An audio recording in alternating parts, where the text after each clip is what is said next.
Hello everyone, this is Savita Chauhan. Welcome to MPD Arya Model School, Class 10th History, Chapter 2 Nationalism in India. Previous video में student हम discuss कर चुके हैं खिलाफत movement, first world war के जो impact पड़े थे और हमने देखा कि वाई नॉन कॉपरेशन मूवमेंट। अब हम देखेंगे स्टूडेंट इस मूवमेंट को लेकर सबकी अलग अलग क्या ओपिनियन थी, क्या राय थे, differing strands with in the movement, सब अब वो देखने वाले हैं। नॉन कॉपरेशन खिलाफत मूवमेंट स्टार्ट हो गया था। जो खिलाफत मूवमेंट नॉन कॉपरेशन मूवमेंट है कब स्टार्ट हो गया था? जनवरी 21 में। Various social groups participate in this movement, बहुत सारे ग्रुप्स ने, सोशल ग्रुप्स ने इसमें पार्टिसिपेट लिया। एंड स्पेशली अगर हम देखें तो सबकी अपनी अपनी स्किल के इस एस्पायरेशन थी, अभिलाषाएं थी, क्योंकि ठीक है सब रिस्पॉन्स कर रहे थे, स्वराज की मांग कर रहे थे, लेकिन उसने इन सब ग्रुप्स ने इसका मतलब क्या निकाला? डिफरेंट पीपल्स ने डिफरेंट ओपिनियन लेते हुए उसका अलग ही मतलब निकाला। तो हम देखेंगे किस तरीके से नॉन कॉपरेशन मूवमेंट्स को अलग अलग अलग मीनिंग के साथ। मूवमेंट ऑफ टाउन में हम सबसे पहले देखें तो जो टाउन में चल रहा था, सिटी में चल रहा था, तो वहाँ पे मूवमेंट तो स्टार्ट हो गया था। मिडिल क्लास ने पार्टिसिपेट भी लिया था उसके अंदर सिटीज़ में, एंड थाउजेंड ऑफ स्टूडेंट्स ने लेफ्ट कर दिया। गवर्नमेंट कंट्रोल स्कूल्स थे, कॉलेजेस थे, और हेडमास्टर्स ने, टीचर्स ने रिज़ाइन कर दिया, लॉयर्स ने प्रैक्टिसेस छोड़ दी, लीगल्स। तो ये सारी चीज़ें करनी तो स्टार्ट कर दी थी सिटीज़ के अंदर, क्योंकि नॉन कॉपरेशन मूवमेंट जब स्टार्ट हुआ तो उसका मतलब ही ये था कि बाइकआउट करना जो ब्रिटिश की सर्विसेज हैं। तो उसके अकॉर्डिंग ये सब चीज़ें हो भी रही थी, लेकिन council election work about boycott in the most provinces except Madras. जो काउंसिल इलेक्शन था उसका भी बाइकआउट कर दिया गया, लेकिन जो सिर्फ हम मद्रास की बात करें जो आज प्रेजेंट डे में चेन्नई है, तो दैट मीन्स वहाँ पे एक जस्टिक पार्टी थी, उन लोगों ने बाइकआउट नहीं करा। जो कि नॉन ब्राह्मण्स थे, यानी जो लोअर स्टेटा के लोग थे, उनका मानना था कि हम सिर्फ काउंसिल के माध्यम से ही, मतलब उसके थ्रू ही हम पावर में आ सकते हैं, क्योंकि अभी तक पावर किसके पास थी? सिर्फ ब्राह्मण्स के पास थी। तो जो लोअर स्टेटा के लोग थे उन्होंने काउंसिल का बाइकआउट नहीं करा। बाकी जो अदर थे, जो दूसरे काउंसिल इलेक्शन के लिए उन्होंने, कांग्रेस ने क्या कर दिया था? बाइकआउट कर दिया था। पहले तो वो नहीं एग्री कर रहे थे, लेकिन फिर बाद में वो एग्री हो जाते हैं। नॉन कॉपरेशन मूवमेंट में इकोनॉमिक फ्रंट अगर हम देखें तो ड्रामेटिक था, कोई स्पेशली इतना चेंज नहीं आया, क्योंकि बहुत सारे रीज़न थे। अब देखते हैं कैसे। वुड जो फॉरेन गुड्स था उसको बाइकआउट तो कर दिया, और जो लिक्विड शॉप थी, जो शराब की दुकानें थी, वो पिकेटेड कर दी, बंद कर दी गई। फॉरेन क्लॉथ्स को जला दिया गया, बॉन फायर्स किया गया, बहुत बड़ी मात्रा में उसको जलाया गया। लेकिन imports of foreign cloth half हो गया, यानी जो बाहर से कपड़ा मंगाया जाता था वो कितना हो गया? 21 और 1902 में ड्रॉपिंग होकर 100 करोड़ से 57 करोड़ पर आ गया। यानी ब्रिटिश का मार्जिन सोचो कितना कम हो गया, प्रॉफिट कितना कम हो गया बाइकआउट करने से। क्योंकि नॉन कॉपरेशन का मतलब क्या था? बाइकआउट करना। यानी जो हम गवर्नमेंट, ब्रिटिश गवर्नमेंट को अब तक सहयोग देते आ रहे हैं, कॉपरेट देते आ रहे हैं, अगर हम वो कॉपरेट नहीं देंगे तो दैट मीन्स वो हम क्या हो जाएगी? ब्रिटिश गवर्नमेंट कॉलेप्स हो जाएगी। तो गांधी जी कहते थे अगर आप उनको सहयोग ही नहीं दोगे तो वो सीधी सी बात है कॉलेप्स हो जाएंगे। तो ये देखो यहाँ पे पता चल रहा है ना कि अगर अगर उनको हमने, उनके जो इंपोर्ट करना, फॉरेन को इंपोर्ट करना बंद कर दिया सामान को, तो दैट मीन्स कितना हो गया? उनका प्रॉफिट 57 करोड़ पे आ गया। तो यहाँ पे जो मर्चेंट्स थे, ट्रेडर्स थे, उन्होंने रिफ्यूज़ कर दिया फॉरेन गुड्स को लेने के लिए। और जो फाइनेंस फॉरेन ट्रेड था उस चीज़ को उन्होंने मना कर दिया। As the boycott movement spread, ये बाइकआउट मूवमेंट स्प्रेड भी हुआ, और जैसे जैसे स्प्रेड हो रहा था तो जो पीपल्स थे उन्होंने क्या कर दिया? डिस्कार्डिंग इंपॉर्टेंट क्लोथ्स, और उन्होंने बिल्कुल मना कर दिया कि हम क्लॉथ्स नहीं पहनेंगे, इम्पोर्टेड क्लॉथ, यानी जो बाहर से आते हैं और जो बहुत ज़्यादा फॉरेन लुक देते हैं वो नहीं पहनेंगे। वियर ओनली इंडियंस लुक वाले हम कपड़े पहनेंगे। And producing of Indian textile mills में जो इंडियंस टेक्सटाइल में जो कपड़े बनते हैं या हैंडलूम से बनते हैं उसमें पहनेंगे। और हैंडलूम वेंट अप हुआ, यानी इस टाइम पे जो हाथ करघों से कपड़े बनते थे, जो वो ज़्यादा मील प्रोडक्शन से ज़्यादा वो ज़्यादा मतलब चलने लग गए। लेकिन आप सोचोगे क्या ये सब चीज़ करने से सक्सेस मिल गई? नॉन कॉपरेशन मूवमेंट सक्सेस हो गया था? नहीं। क्या है यहाँ पे एक मेन रीज़न और एक मेन क्वेश्चन भी बनेगा कि सिटीज़ में जो नॉन कॉपरेशन मूवमेंट चला था वो फेल क्यों हो गया? तो मेन रीज़न स्टूडेंट है, जो एक तो सिटीज़ में ही चल रहा था, बड़ा स्लो स्लो चल रहा था। मेन रीज़न तो यही है कि भाई बहुत सारे रीज़न हैं कि जो सिटी का जो मूवमेंट है वो स्लो डाउन हो गया। तो स्लो डाउन होने के कौन कौन से रीज़न हैं कि ठीक है उन्होंने पार्टिसिपेट लिया, लेकिन खादी क्लॉथ जो था बहुत ज़्यादा एक्सपेंसिव था। और जो मिल क्लॉथ था अगर उससे कंपेयर करें, क्योंकि मिल क्लॉथ में मास बहुत बड़े प्रोडक्ट प्रोड्यूस होता था, बहुत बड़े लेवल पे प्रोड्यूस होता था फैक्ट्री में, तो वो सस्ता पड़ता था। तो इसीलिए जो बाहर से फॉरेन गुड इंपोर्ट होता था वो चीप था। मिल क्लॉथ था ना वो क्योंकि फैक्ट्रीज में बनता था, इंडस्ट्रीज में बनता था।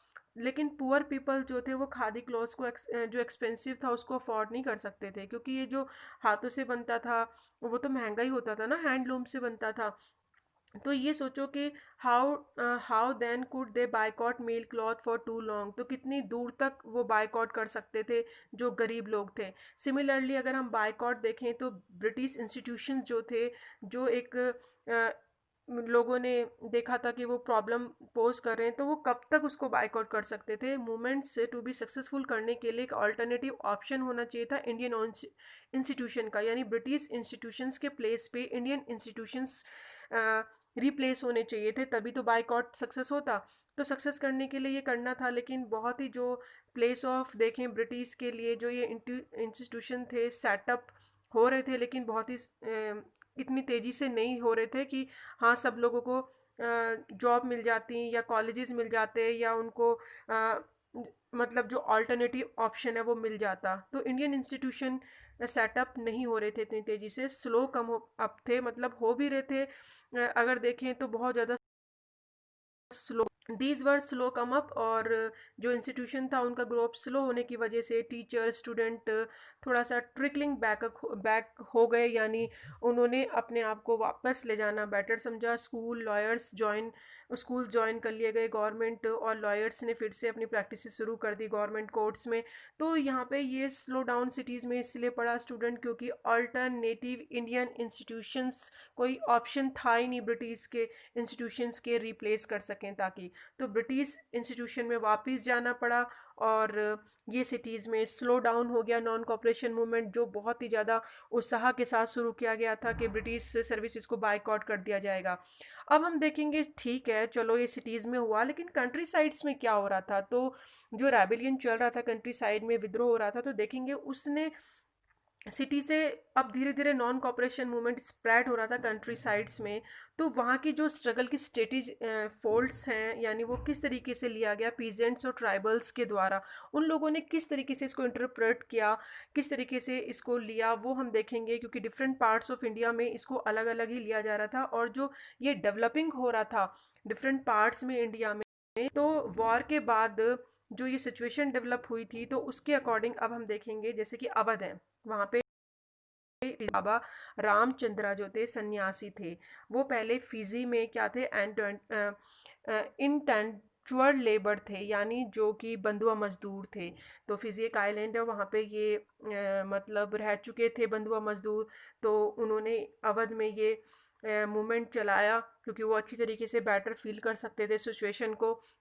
तो उन्होंने मूवमेंट किसके अगेंस्ट चलाया, तुलकदार्स और लैंड ओनर्स के, क्योंकि उनकी क्या डिमांड थी, पीजेंट पे जो हाई रेंट्स लगाया जाता है, बहुत ज़्यादा एक्स्ट्रा लगाया जाता है, एक्स ऑर्बिटेंटली, यानी बहुत अत्यधिक लगाया जाता है, और वो क्या होना चाहिए, and variety of other cesses, यानी और भी जो चीज़ें हैं वो रुकनी चाहिए। तो that mean peasants had to begar, यानी जो उनको काम कराया जाता है मजदूर जिसे कह सकते हैं बहुत ज़्यादा बेगार मीन्स आप कह सकते हैं कि ऐसा लेबर जो कि फोर्सली विदाउट पेमेंट काम किया करवाया जाता है, तो वो बेगार होते हैं। तो पीजेंट्स जो थे उनको एज ए बेगार लैंडलॉर्ड जो थे अपने फार्म पे काम कराया करते थे without any payment. As tenants they had no security of tenure, और जो टेनेंट्स थे वहाँ के, तो वहाँ पे कोई सिक्योरिटी नहीं थी काम की, भाई बीइंग रेगुलरली इवेक्टेड, और क्या कर दिया जाता था, मतलब निकाल कभी भी निकाल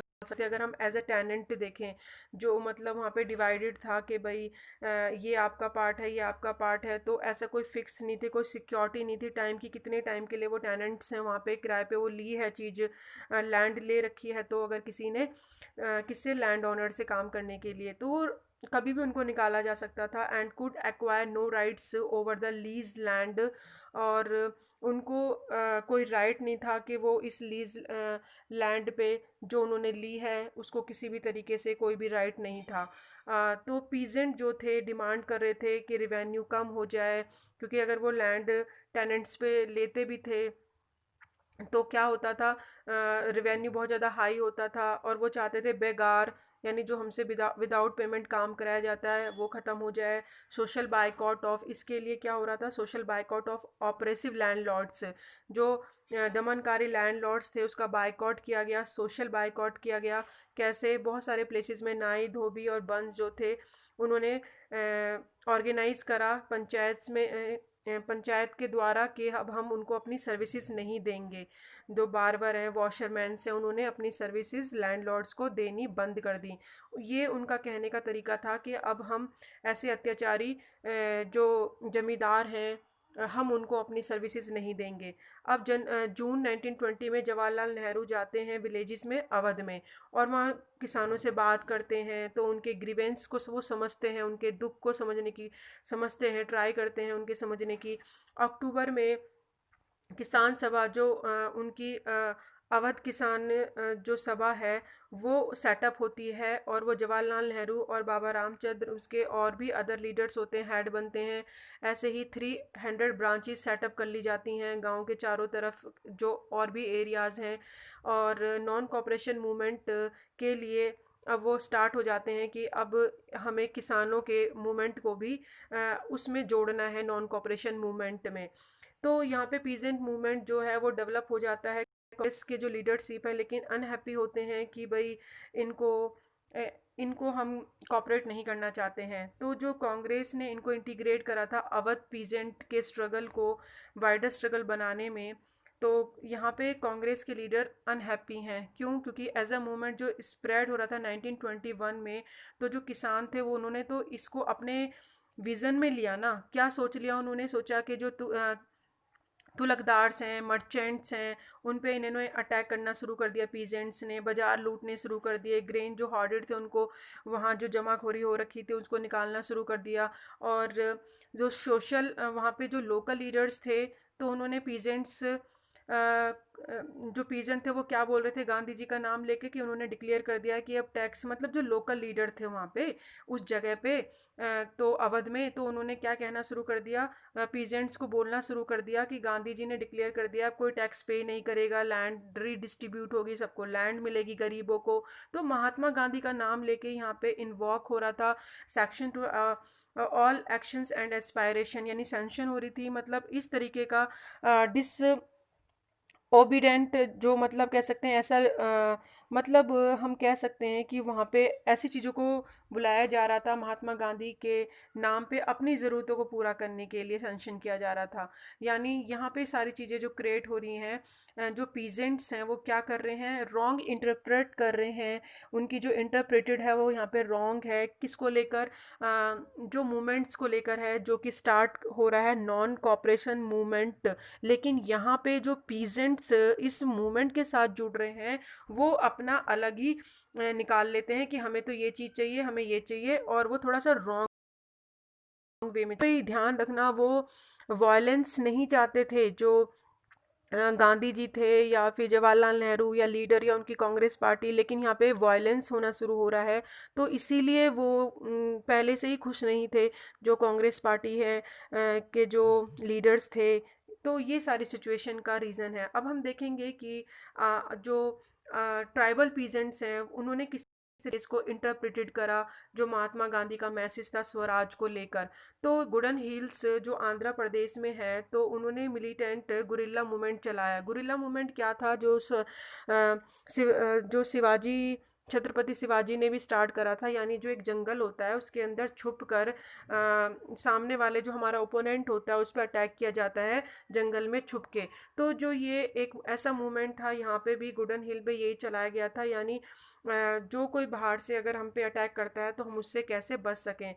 तो जो ये फॉर्म ऑफ स्ट्रगल थी कांग्रेस की 1920 में, उन्होंने इस मूवमेंट को क्या कर दिया, अप्रूव नहीं करना था उनका। मतलब इस स्ट्रगल से कोई लेना देना तो नहीं था, क्योंकि कांग्रेस का तो अलग ही मतलब वो था कि भाई नॉन कॉपर नहीं। लेकिन यहाँ पे जो अवध के किसान हैं, अब उसको किस तरीके से लेंगे। देखो, यहाँ पे जो फॉरेस्ट रीजन है, तो कॉलोनियल गवर्नमेंट जो थी, ब्रिटिश सरकार, उसने फॉरेस्ट में रहने वालों को क्या कर दिया था, लार्ज फॉरेस्ट एरिया क्लोज कर दिया। वहाँ पे लोगों को आने की एंट्री बंद कर दी कि वो अपनी घास नहीं चरा सकते हैं, अपने कैटल्स जो पशु हैं वहाँ पे ग्रेजिंग नहीं करा सकते हैं, और जो फ्यूल वुड है या फ्रूट्स है वो कलेक्ट नहीं कर सकते हैं। तो सोचो, जो जंगल में रहने वाले लोग हैं उनके लिए कितनी प्रॉब्लम हो जाएगी, क्योंकि वो तो ट्राइबल है ना, जंगल में ही तो रहते हैं ना वो।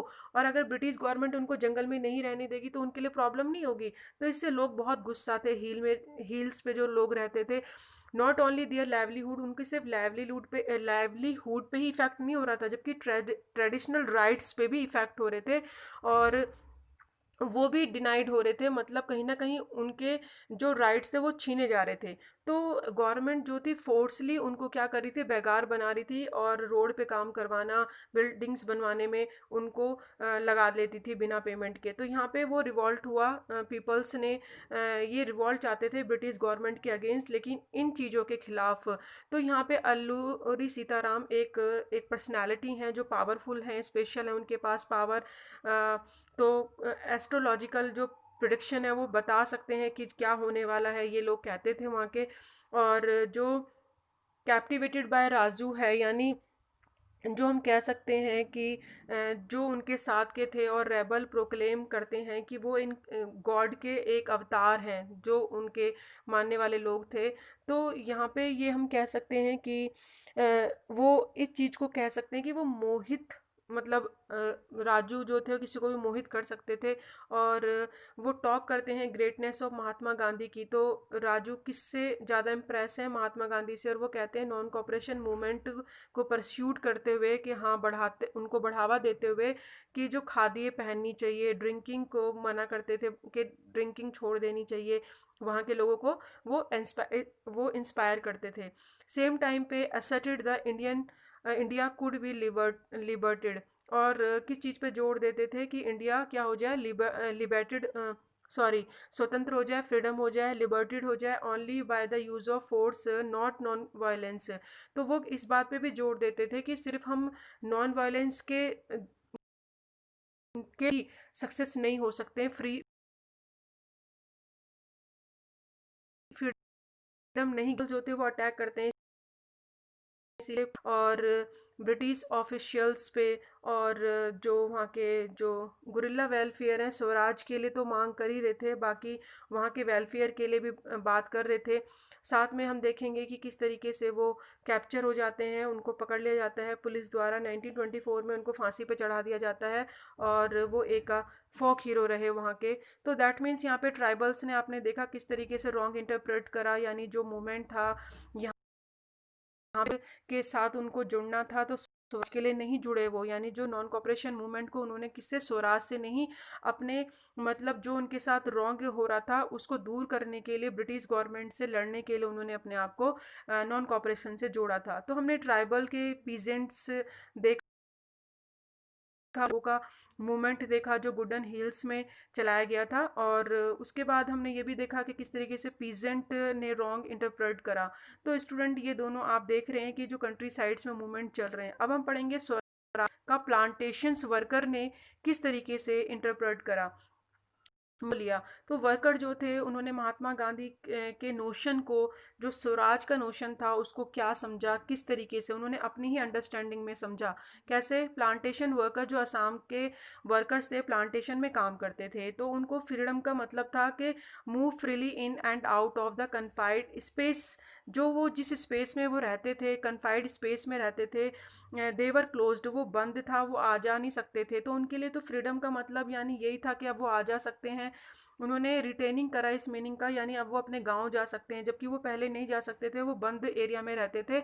और under the inland immigration act of 1859, that means ये एक्ट ऐसा था कि जिसमें आप, जिसके अकॉर्डिंग जो प्लांटेशन वर्कर्स थे असम के अंदर, तो उनको गुलाम बना के ही समझो के रख सकते हैं, और वो उनको बिना परमिशन के, परमिशन नहीं थी कि वो जा सकें अपने कहीं भी विदाउट परमिशन। तो ये एक उनके लिए यहाँ पे मीनिंग था कि हम फ्री हैं अब। तो अब देखेंगे आप, plantation worker were not permitted to leave the tea garden, को छोड़ने की परमिशन नहीं थी विदाउट परमिशन। इन फैक्ट अगर हम देखें, रेयरली ही उनको परमिशन ऐसी मिलती थी। और नॉन कॉपरेशन मूवमेंट के बारे में उन्होंने सुना तो थाउजेंड्स ऑफ वर्कर्स ने डिफाइड कर दिया अथॉरिटीज़ को, बिल्कुल इग्नोर कर दिया और लेफ्ट द प्लांटेशन, छोड़ के वहाँ से वो अपने घर की तरफ भागने लगे। और वो बिलीव करने लग गए कि गांधी राज आ चुका है, और एवरीवन गिवन अ लैंड, सबको गांव में अब ज़मीन मिलेगी काम करने के लिए। तो ये सोच के ये विचारधारा उन लोगों के बीच में आ रही थी। और लेकिन उनको ये नहीं पता था जब वो जा रहे थे कि अब वो जो उनका डेस्टिनेशन है वहाँ नहीं पहुँच पाते हैं। यानी जो रास्ते में ही क्या हो जाता है, उनके साथ प्रॉब्लम हो जाती है। यानी जो स्ट्राइक चल रही थी रेलवे की और स्ट्रीमर की, उनको पता नहीं था, तो पुलिस उनको कॉट कर लेती है, पकड़ लेती है कि ये तो कहाँ के मज़दूर हैं, यानी वहाँ के हैं। तो उनको ब्रूटली बहुत बुरी तरीके से मारा जाता है और वापस कहाँ पे, प्लांटेशन में उनको यहाँ। ध्यान रखना स्टूडेंट, अभी हमने अवध के पीजेंट्स के बारे में पढ़ा, ट्राइबल्स का पढ़ा जो आंध्र प्रदेश में है, असम का पढ़ा। तो ये चीज़ें सारी आपको ध्यान रखनी है, पता चलना चाहिए कौन से प्लेसेस में क्या मूवमेंट चल रहा है। तो अब यहाँ पे देखेंगे जो डिफाइन है कांग्रेस प्रोग्राम की, इस विजन के जो मूवमेंट्स की है वो अलग ही हो गए, उन्होंने थोड़ी इसको डिफाइन करा था ऐसे। आप देख रहे हो वायलेंस में चेंज हो रहा है। सबसे बड़ी बात कि कांग्रेस या गांधी जी कोई भी नहीं चाहते थे कि वायलेंस में चेंज हो जाए। पीजेंट का भी मूवमेंट वायलेंस में चेंज हो गया, ट्राइबल का भी वायलेंस में चेंज हो रहा है। और जबकि आप यहाँ देख रहे हो प्लांटेशन के जो वर्कर्स काम कर रहे हैं सामने, वो भी वायलेंस में पहुंच रहा है। तो ये सारी चीज़ें इंटरप्रेट हो रही हैं।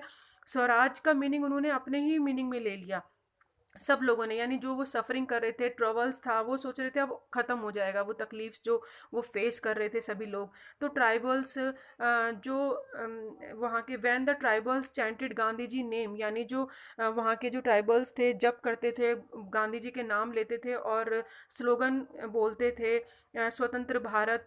और वो emotionally relating to the all Indian agitation से क्या थे, रिलेटेड थे, अखिल भारतीय जिसे हम कह सकते हैं। When they acted in the name of Mahatma Gandhi, जब वो महात्मा गांधी के नाम पे एक्ट करते थे तो सीधे सीधे उस मूवमेंट से जुड़ रहे थे। यानी कांग्रेस के साथ वो अपने आप को ऐड कर रहे थे, आइडेंटिटी कर पा रहे थे और उस मूवमेंट के साथ। लेकिन went beyond the limits of the immediate locality, लेकिन ये एक उनकी लोकेलिटी की वो एक लिमिट बताता है कि क्या लिमिट थी। जैसे कि अभी हम एक मूवमेंट पढ़ेंगे कि जो यहाँ पे रखेंगे स्टूडेंट, क्योंकि इसके बाद Gandhi ji non cooperation movement को वापस ले लेते हैं। चौरी चौरा मूवमेंट जो गोरखपुर में होता है, यहाँ पे जो एक पीसफुल डिमॉनेस्ट्रेशन बाजार में हो रहा था, जो पीजेंट थे वो प्रदर्शन कर रहे थे, लेकिन वो चेंज हो जाता है वायलेंट में, पुलिस के साथ बहुत ज़्यादा क्लासेस बढ़ जाते हैं। और जो ये इंसिडेंट होता है तो जब उनको पता चलता है, 11 जो पुलिसकर्मी हैं वो भी जख्मी होते हैं, और साथ में जो पीजेंट्स हैं वो जो तुगलदार होते हैं उनके घर में लूटते हैं, और किसान जो हैं उनको अटैक करते हैं जमींदारों पे। तो यहाँ पे वो जब उनको पता चलता है कि वायलेंस में चेंज हो गया, तो महात्मा गांधी क्या करते हैं, held to the non cooperation movement को वापस ले लेते हैं। तो दैट मीन चोरी चोरा इंसिडेंट होने के बाद जो 1992 में नॉन कॉपरेशन मूवमेंट वापस ले लिया जाता है। तो यहाँ पे स्टूडेंट आप देख रहे हैं कि मूवमेंट जो है कहाँ चला गया, और लोकेलिटी जो थी उनकी, limits of their immediate locality, उनकी बिल्कुल लोकेलिटी जो मतलब लिमिटेड लोकेलिटी के बियॉन्ड था। तो हम कह सकते हैं कि स्टूडेंट अब हम पढ़ेंगे टूवर्ड्स सिविल डिसोबीडेंस मूवमेंट। अभी तक हमने पढ़ा कि जो हमने क्या पढ़ लिया है, अभी हमने पढ़ा कि किस तरीके से जो सिटीज़ में और कंट्री साइड्स में जो मूवमेंट चल रहे थे, तो नॉन कॉपरेशन मूवमेंट वापस लेने के क्या रीज़न थे, सिटीज़ में स्लो डाउन क्यों हो गया, स्वराज आसाम में हमने पीजेंट्स का भी देखा, गुडन हिल्स का। तो ये सारी चीज़ें अगर आप देखेंगे, स्पेशल क्वेश्चंस आपसे पूछे जा सकते हैं। तो civil disobedience movement. Thank you so much, keep watching, keep learning.